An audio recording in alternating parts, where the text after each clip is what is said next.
જય માતાજી મિત્રો, સ્વાગત છે તમારું મારી યુટ્યુબ ચેનલ પર। અને આજે ઘણા સમય પછી અમારો પ્લાન જે હતો એ સક્સેસ થવાનો છે, કારણ કે તમે અમારા ફોટા અને વિડીયો તો જોયા જ હશે કે અમે ક્યાં જઈએ છીએ। અમે જઈએ છીએ મારી મોટી બહેનના ઘરે મુંબઈ। અમે એ વિડીયોમાં 5 વર્ષ જૂનું બતાવ્યું હતું, પણ રિયલમાં મને એના ઘરે ગયે 10 વર્ષ થયા છે। અને ફાઇનલી મારું કેટલા દિવસનું પ્લાનિંગ આજે સક્સેસ થયું અને અમે નીકળી ગયા આજે મારી મોટી બહેનના ઘરે। અમારે જવાનું હતું મુંબઈ, એટલે અમે મમ્મીને પણ કીધું હતું, તો મમ્મી પણ આવી હતી સાથે। અને હું, મારી બેન, એના છોકરાઓ, મમ્મી બધા અમે જઈએ છીએ મોટી બહેનના ઘરે। તો ચલો બસ આવી ગઈ છે, અમે નીકળીએ છીએ મોટી બહેનના ઘરે જવા। રસ્તામાંથી એમ પણ મારી બહેનને લેવાનું છે, એટલે ત્યાં મારે થોડું લેટ થવાનું જ છે। તો આવી ગઈ છે હવે મારી મોટી બહેન અને અમે બેસી જઈએ છીએ બસમાં, કારણ કે આ ખુશી એટલી હતી ને, તે એમ થતું હતું કે ક્યારે બસમાં બેસીએ। અને ફાઇનલી એ ઇંતજાર ખતમ થયો અને અમે બેસી ગયા બસમાં। બસમાં બેસવાની ખુશી તો એટલી હતી કે જે હું શબ્દમાં વર્ણન નથી કરી શકતી। અને સીટમાં બેઠા પછી તો પહેલાં અમે જોરદાર હસ્યા, એકબીજાને તાળી આપીને કહી દીધું ફાઇનલી આજે આપણો પ્લાન સક્સેસ। અને આજે નીકળી ગયા આપણે મોટી બહેનના ઘરે।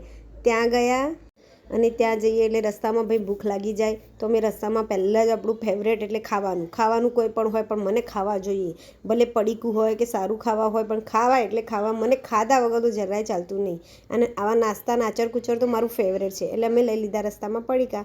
ત્યાં ખાવાના હતા, બસમાં મેં લીધું તો નાસ્તો પણ ખાવા ના મળ્યો, એટલે ત્યાં હોટલ પર એક બસ ઊભી રહી, એટલે અમે ત્યાં જમી લીધું। અમારો ખુદનો નાસ્તો તો મેં ઘરેથી ઢોકળા અને ચટણી અને ભાખરી લીધી હતી। સફરમાં ક્યાંય પણ જાઓ આપણે, તો આપણા ઘરનું ખાવાની તો વાત જ અલગ હોય।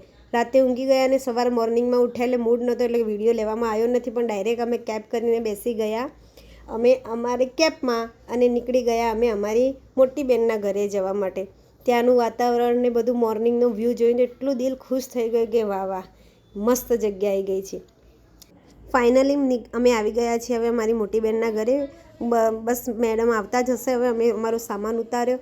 અને જે મોટી બહેનને મળવાની ખુશી હતી ને, ત્યારે તો સામાન હાથમાં પણ નહોતો રહેતો, હાથમાંથી પણ છટકી જતો।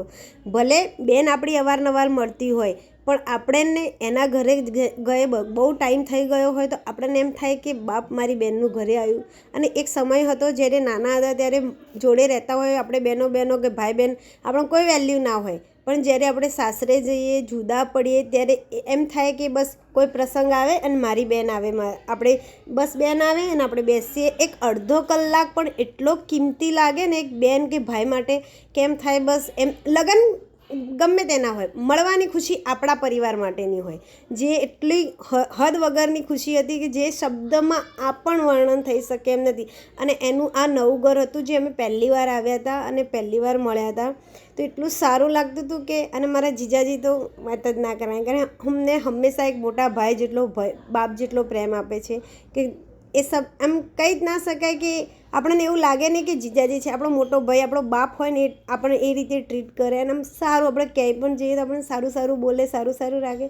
હા, બધાને રાખતા જ હોય, પણ અમારી વાત અલગ હતી। અને મારી બહેનનું ઘર હતું 10મા માળે, તો અમે લિફ્ટમાંથી આવી ગયા 10મા માળે, અને પછી આવીને બેઠા અને ચા નાસ્તો કર્યો। અને સાચું જ કહું તો અમે તો આવીએ જ છીએ, વિડીયો ભલે મારો લોંગ હોય, પણ વાત બહુ મોટી છે। અમે આવીને બેઠા, નાસ્તો કર્યો, અને અમે બપોરનું જમવાનું જમીને અમે ઊંઘી ગયા।